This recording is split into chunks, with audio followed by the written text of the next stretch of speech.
170.000 imprese, 800.000 addetti e dipendenti, una quota export di 22,5 miliardi di euro che vale da sola il 5% di quella nazionale.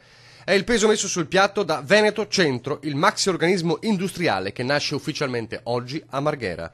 La fusione tra Confindustria Padova e Treviso, il traguardo atteso da mesi dopo un lungo lavoro di preparazione. Assemblea con 3.200 soci partecipanti per assistere alla nuova fusione dopo quella di Venezia e Rovigo.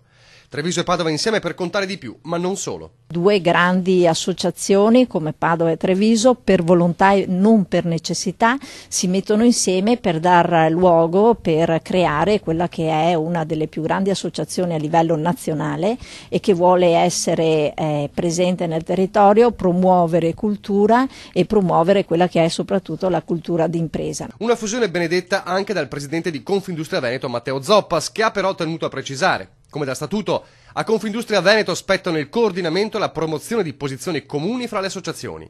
Sbaglia chi non comprende che non esistono contrapposizioni tra le varie componenti del sistema, ma esiste al contrario una chiara valorizzazione di ruoli diversi e di interlocutori diversi. Veneto Centro avrà due teste. Per il primo anno il peso decisionale sarà spostato verso Padova, presidente sarà Massimo Finco, cui seguiranno 12 mesi di Piovesana e poi nel 2020 altra guida padovana, a meno di nuovi accordi nei prossimi mesi. Le sedi territoriali resteranno le stesse e in futuro la possibilità di inglobare anche altre realtà industriali.